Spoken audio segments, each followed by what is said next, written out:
It's been an emotional week in Parkland, Florida, where students at Marjory Stoneman Douglas High have returned to class. Now, this comes 6 months after Nicholas Cruz shot and killed 14 students and 3 faculty members there.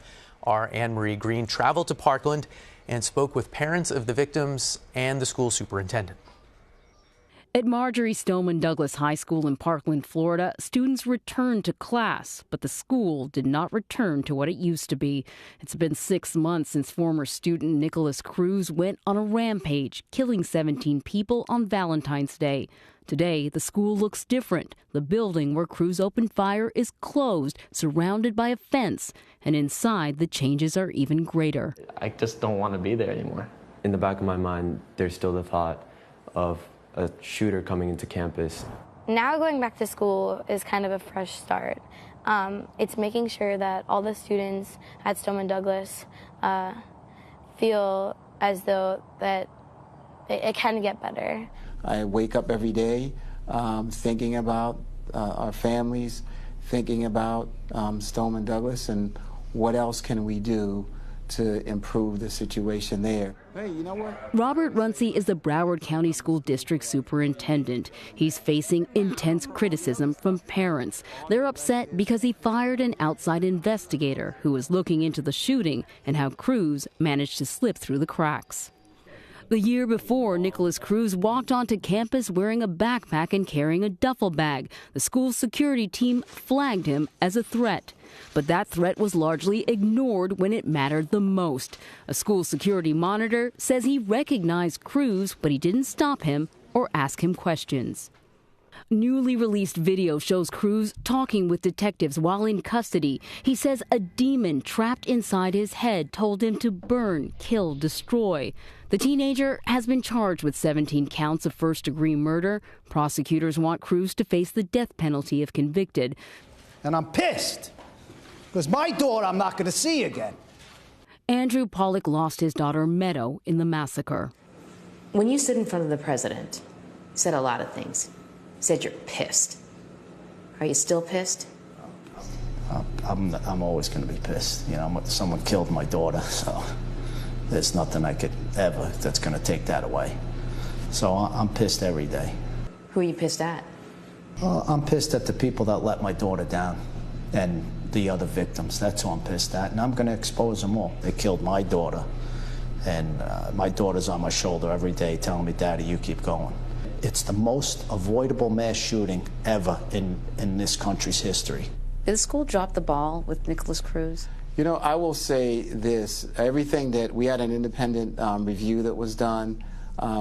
We as a district, from what I could see, provided an enormous amount of services to this individual. Superintendent Runcie says the school board has a laser focus on school safety. We've doubled the number of security staff here at the school. That's a permanent thing that we've added here. There's also more surveillance cameras, new single-point entryways, and doors that lock automatically. Some of the security programs parents hope to see on the first day of school were not implemented district-wide 6 months after the massacre. And some parents say the school board is partly to blame. When this society deems something important enough to protect, we spend the money and we go out there and get it done. If you go to a federal building or a courthouse, you have metal detectors, you have x-ray scanners, you have screening. Why don't our children deserve that same amount of security? Tony Montalto's 14-year-old daughter, Gina, died in the shooting. Tony's part of a group of parents that formed Stand with Parkland. They're putting pressure on politicians, but they're also demanding more action from Runcie and the Broward County School Board. Mr. Runcie, you seem to be the captain of a rudderless ship. Superintendent Runcie's right here in front of you. What do you say to him? I tell him that, why didn't you accept any responsibility for what happened? And why didn't you look at any of the policies that were in place in Broward that led up to it? Why aren't you telling the families you're going to look at these policies? So to be deceitful to all the people in the community, I can't sit back and let that happen.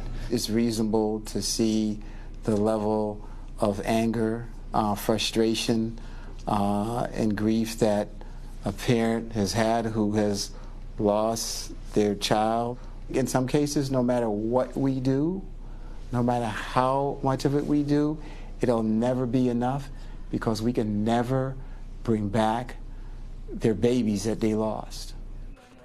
Montalto, Pollock, and other Parkland parents are angry Runcie scrapped a plan to install metal detectors on campus. Without a metal detector, anyone could get a weapon into a school. And in Broward, they didn't change anything about the policies that are in place. So they're putting Band-Aids on these schools, but they're not fixing what's internally broken. Runcie argues that all these proposed changes come with risks and costs. I will not compromise the safety of our schools and our students and our staff by creating an appearance of security. And so in Broward, we received about $8 million that will allow us to put armed security personnel. It's absolutely not enough. The massacre at Stoneman Douglas has sparked a movement about gun control. All this national attention has put a lot of pressure on Superintendent Runcie. Politics can always get in the way of progress, and too often it does, and that becomes a tragedy in of itself. And even the parents critical of Runcie agree. They don't want debates, they don't want politics, they want to find solutions. We also need to work in the middle. We need to find that compromise. We need to find that bipartisan outreach that can actually make the change. It's an American tragedy. It's an American issue. The deaths of our children at school affect everybody. My family is forever changed by what happened.